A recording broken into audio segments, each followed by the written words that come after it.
Hello students. इस video में हम डिस्कस करेंगे मॉलिक्यूल्स के बारे में। मॉलिक्यूल्स क्या होते हैं? तो सबसे पहले हम स्टार्ट करते हैं। What is a molecule? A molecule is in general a group of two or more atoms that are chemically bonded together, that is tightly held together by attractive forces. Molecule क्या होता है? जब भी दो या उससे ज्यादा एटम्स केमिकल बॉन्ड से जुड़े होंगे उसको हम क्या बोल देंगे? It is called a molecule. तो इसकी डेफिनेशन क्या है पर्टिकुलर मोलिक्यूल्स की? A molecule may be defined as smallest particle of an element or a compound that is capable of an independent existence and shows all the properties of that substance। हमने atom की definition करी थी, उसमें हमने बताया था atom मे और may not be capable of independent existence, but जो मॉलिक्यूल है it is capable of independent existence. और जो हमारा मॉलिक्यूल होगा, जिस सब्सटेंस का मॉलिक्यूल है उसकी सारी की सारी प्रॉपर्टीज वो शो करेगा। एटम्स ऑफ सेम एलिमेंट्स और of different elements can join together to form molecule. एक एलिमेंट के एटम्स अपने आप से भी जुड़ सकते हैं या किसी दूसरे एलिमेंट के एटम्स के साथ भी कंबाइन होकर क्या बना सकते हैं? They can form molecules. वो हम आगे डिस्कस करेंगे। नेक्स्ट आता है हमारे पास मॉलिक्यूल्स ऑफ एलिमेंट्स। ठीक है, एलिमेंट्स हमने पढ़ रखे हैं जो एक ही तरह के एटम से बने हुए, only one kind of atoms. ठीक है, तो हम पढ़ते हैं अब molecules of element. The molecules of an element are constituted by same type of atoms. That means अगर एक ही तरह के एटम्स कंबाइन हो जाएं तो क्या बन जाएंगे? वो कंबाइन होके क्या बना देंगे? एलिमेंट्स और उनके मॉलिक्यूल्स। ठीक है, molecules of many elements such as argon, helium, they are made up of only one atom of that element. कुछ ऐसे एग्जांपल हैं जो यहाँ पे लिखे हुए हैं, जैसे जितनी भी नोबल गैसेज हैं, helium, neon, argon, krypton, xenon, radon. तो इनका क्या है? इनके जो हमारे मॉलिक्यूल्स बने हुए हैं इन एलिमेंट्स के, they are made up of only one atom of that element, but this is not the case with most of the known metals। but known metals के केस में ऐसा नहीं है। उनका क्या होगा? जैसे हम एग्जांपल लें अगर ऑक्सीजन का, ए मॉलिक्यूल ऑफ ऑक्सीजन। ठीक है, ऑक्सीजन क्या होता है? Molecule O2। That means it is consist of two atoms of oxygen, hence it is known as diatomic molecule. Diatomic मतलब दो एटम्स जुड़े हैं। और इसी तरह से हमें पता है अगर तीन एटम जुड़ जाए ऑक्सीजन के, O3 हो जाए, उसको हम नाम देते हैं इट इज कॉल्ड ओजोन या ट्राई एटॉमिक। ठीक है, ट्राई एटॉमिक मॉलिक्यूल, और इसका नाम है O3 को हम बोलते हैं ओजोन गैस। ठीक है, द नंबर ऑफ एटम्स, अब एक नई टर्म आ गई हमारे पास, एटोमिसिटी। ठीक है, कितने नंबर एटम्स कंबाइन होके एक मॉलिक्यूल बना रहे हैं उसको हम बोलते हैं इट इज कॉल्ड एटोमिसिटी।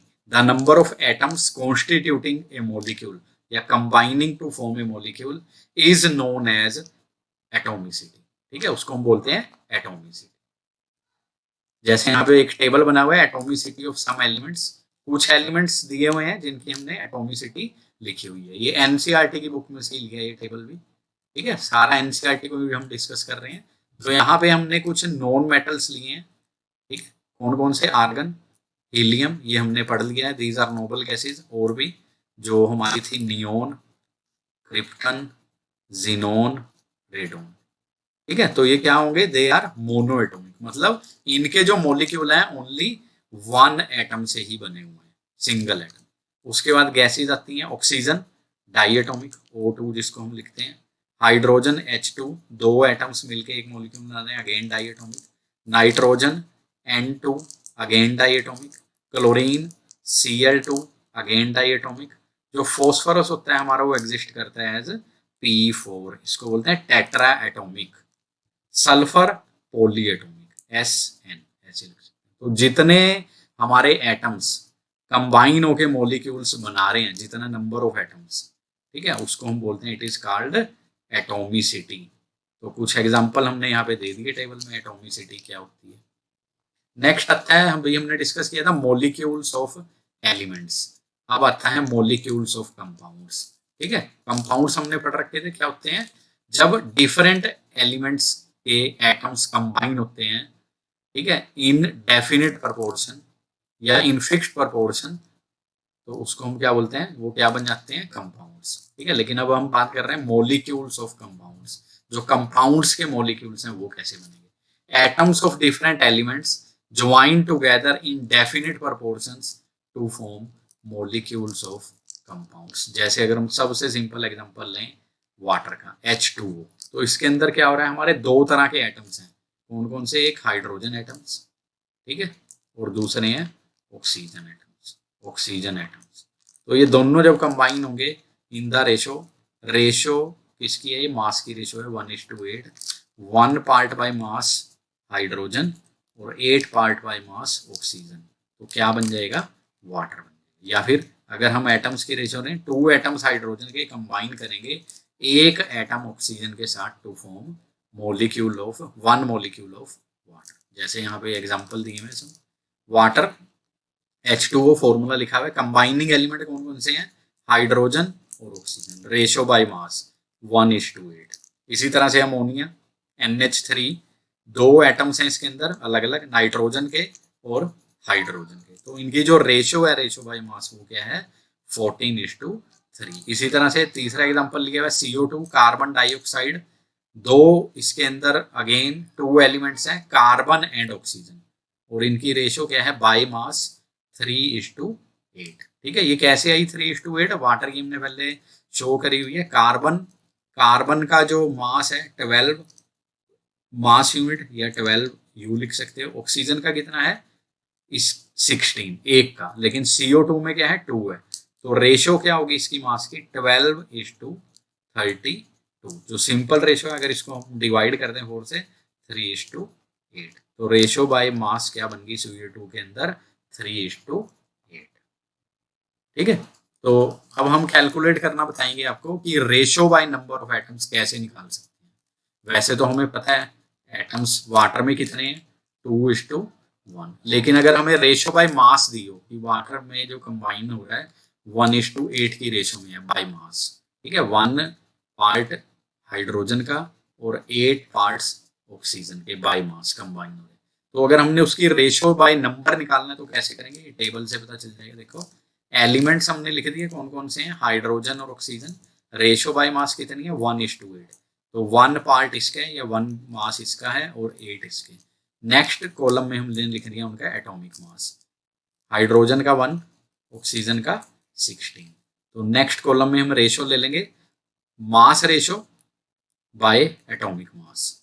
ठीक है, मास रेशो इसका 1 था, या मास लिख लो, मास अपॉन एटॉमिक मास, या मास रेशो ही आएगा, सर मास रेशो। ठीक है, जो कंपाउंड के अंदर उसके मास है उसको बोल रहे हैं मास रेशो, वो कितनी है, 1, यहाँ पे 1:2 है।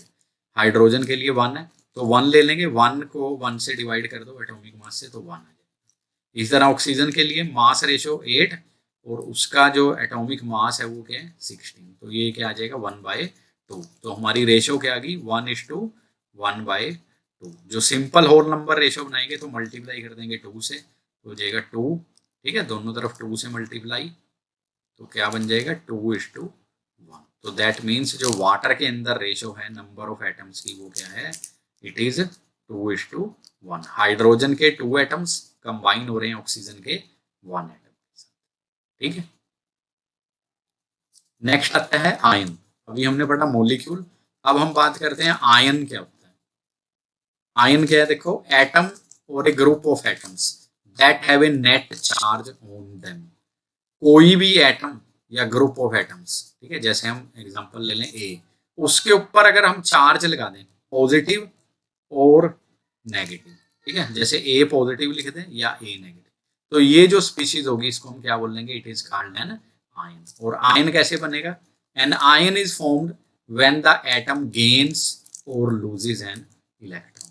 एटम ए कोई भी एग्जांपल ले लो, अगर उस वो इलेक्ट्रॉन गेन कर रहा है तो उसके ऊपर क्या आ जाएगा, नेगेटिव चार्ज, और एटम अगर इलेक्ट्रॉन लूज कर रहा है तो उसके ऊपर क्या आ जाएगा, पॉजिटिव चार्ज। ठीक है, पॉजिटिव चार्ज जब वो इलेक्ट्रॉन को लूज करेगा, क्योंकि इलेक्ट्रॉन पे नेगेटिव चार्ज होता है, अगर वो गेन करेगा तो उसके ऊपर क्या आ जाएगा, negative charge. An ion can be negatively और पॉजिटिवली चार्ज, नेगेटिव भी हो सकता है वो, पॉजिटिव भी हो सकता है। ठीक है, नेगेटिवली चार्ज आयन, जिसके ऊपर नेगेटिव चार्ज होगा उसको हम क्या बोलेंगे, it is called an ion, and the positively charge ion is called A cation. तो जिसके ऊपर पॉजिटिव चार्ज आ रहा है उसको हम बोल लेंगे कैटायन, और जिसके ऊपर नेगेटिव चार्ज आ रहा है उसको बोल देंगे एनायन। ठीक है, जैसे एग्जांपल दिया हुआ है NaCl का, NaCl सोडियम क्लोराइड। अब ये किस चीज से बना है हमें बताया, Na पॉजिटिव और Cl नेगेटिव, सोडियम आयन से और क्लोराइड आयन से। सोडियम आयंस क्या हो गए, यहाँ पे पॉजिटिव चार्ज आ रहा है तो इनको हम बोल देंगे दीज आर कॉल्ड कैटायंस, और इन क्लोराइड पे नेगेटिव आ रहा है तो दीज आर कॉल्ड एनायंस। ठीक है, यहाँ पे लिखा हुआ देखो, इस constituent particles are positively charge sodium ions called cations and negatively charge chloride ions called anions. ठीक है, उसके बाद हमारी एक टर्म आती है poly atomic ion. Poly atomic नाम से पता चल रहा है जिसके अंदर एक दो दो या उससे ज्यादा एटम्स, पॉली एटम्स। ठीक है, poly atomic ion, a group of atoms or clusters of atoms carrying a charge. Group of atoms जिनके ऊपर चार्ज होगा, या फिर बोल सकते हैं cluster of atoms carrying a charge is known as a poly atomic ion. They carry a fixed charge on them, जो charge है उनका वो फिक्स रहेगा। जैसे हमने यहाँ पे दो एग्जांपल लिखे हुए हैं, अमोनियम आयन NH4 पॉजिटिव। ठीक है, अब ये जो पॉजिटिव चार्ज है हाइड्रोजन के ऊपर नहीं है, ये पूरे इसके ऊपर है, NH4 के ऊपर। और इसी तरह से SO4 2 नेगेटिव सल्फेट आयन, तो जो चार्ज है वो पूरे इसके ऊपर है। ठीक है, तो ये हमारा क्या है, these are called poly atomic ions. इनमें देखो एटम्स क्या है, ज्यादा है। ठीक है, मोर देन 2, तो इनको बोलते हैं पॉली एटॉमिक आयंस। अब नेक्स्ट आता है हमारे पास आर्टिकल मोलिकुलर मास।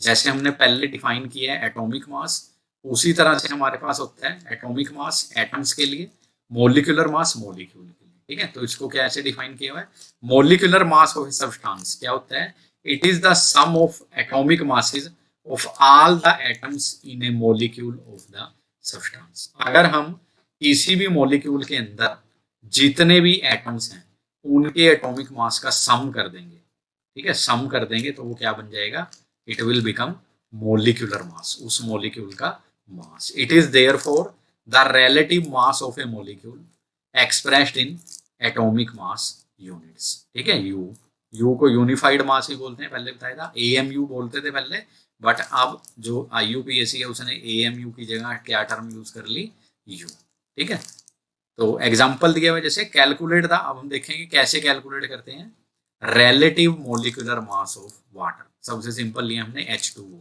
ठीक है, H2O का हमने क्या करना है, हमने क्या करना है, जब भी किसी कंपाउंड का या सब्सटेंस का मोलिकुलर मास निकालना है तो क्या करेंगे, उनके जो एटम्स हैं उनके एटॉमिक मास को ऐड कर देंगे, सम कर देंगे। जैसे इसके अंदर दो एटम्स हैं, हाइड्रोजन और ऑक्सीजन, तो हम लिखते हैं एटॉमिक मास ऑफ हाइड्रोजन कितना है, हम सबको पता है 1U, और ऑक्सीजन का कितना है 16U।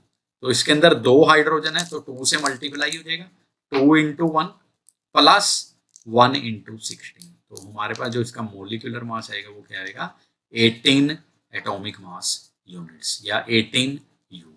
ठीक है, तो ऐसे निकाल सकते हैं किसी भी सब्सटेंस का मोलिकुलर मास। नेक्स्ट एक और एग्जांपल लेते हैं, calculate the molecular mass of HNO3।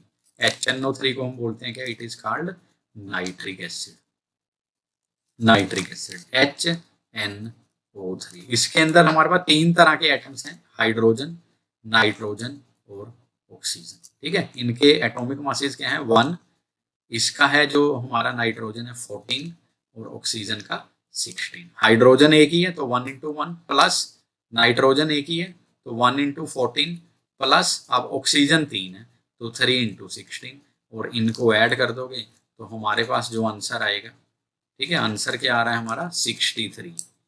तो इसी तरह से हम किसी भी मोलिक्यूल का या किसी भी कंपाउंड का क्या निकाल सकते हैं, मोलिकुलर मास। हमने सिर्फ क्या करना है, जो एटॉमिक मासेस हैं, एटॉमिक मासेस या जो जितने भी एटम्स हैं उनके मासेस को क्या कर देना है, उनको ऐड कर देना है या सम कर देना है, तो हमारे पास क्या आ जाएगा, molecular mass.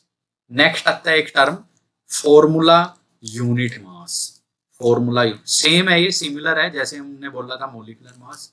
Formula unit mass is calculated in the same manner as we calculate molecular mass. लेकिन फर्क क्या है? The only difference is that we use the word formula unit for दो substances whose constituent particles are ions। जो molecules हैं उसके जो constituent particles हैं हमने बोला था दे आर एटम्स। लेकिन जहां पे जिन कंपाउंड्स के अंदर या जिन सब्सटेंसेस के अंदर कॉन्स्टिट्यूएंट पार्टिकल आयंस होंगे, आयंस जैसे एग्जांपल नीचे दिया हुआ है सोडियम क्लोराइड का, इसके जो कॉन्स्टिट्यूएंट पार्टिकल्स हैं these are sodium ions and chloride ions, cations और एनायंस।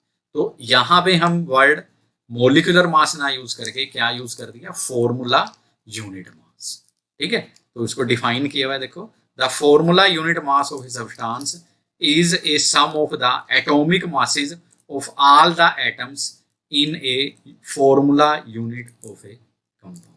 ठीक है, सेम डेफिनेशन है जैसे हमने मोलिकुलर मास की थी, लेकिन जो फॉर्मूला यूनिट मास है हम वर्ड यूज कर रहे हैं इन केस ऑफ जिसके अंदर आयंस हैं, जिन सब्सटेंसेस के। ठीक है, फॉर एग्जाम्पल जैसे NaCl है, उसका फॉर्मूला यूनिट क्या है? NaCl। ठीक है, उसका जो फॉर्मूला है हम क्या लिखते हैं? NaCl। तो उसका जो फॉर्मूला यूनिट मास है वो क्या हो जाएगा? सोडियम का मास प्लस जो हमारा क्लोरीन है या क्लोराइड है उसका मास। ठीक है, जैसे सोडियम हम लिखते हैं 23, उसका जो एटॉमिक मास है 23 AMU या 23 U। तो एक है इसमें Na पॉजिटिव, तो 1 × 23 प्लस 1 × 35.5, ये क्लोराइड क्लोरीन के लिए मास है, ये सोडियम के लिए। तो इसको जब ऐड करेंगे तो हमारा जो फॉर्मूला यूनिट मास है NaCl का वो क्या आ जाएगा? 58.5 U। ठीक है, नेक्स्ट है एक और एग्जांपल देखते हैं, formula unit mass of calcium chloride CaCl2। ठीक है, इसके अंदर एक कैल्शियम है 2 पॉजिटिव चार्ज प्लस 2 हमारे पास क्या है? क्लोराइड। तो इसका जब हमने फॉर्मूला यूनिट मास कैलकुलेट करना है तो क्या होगा? कैल्शियम का मास वो होता है 40 प्लस 2 क्लोराइड आयंस हैं, एक का मास होता है 35.5। ठीक है, तो इन दोनों को ऐड कर देंगे, ये क्या हो जाएगा? 40 + 71 111 AMU या फिर यूनिफाइड मास। ठीक है, तो इस तरह से हमने इस वीडियो में देखा मोलिक्यूल्स क्या होते हैं, molecules of elements, molecules of compounds, molecular mass और formula unit mass. Thank you for watching this video.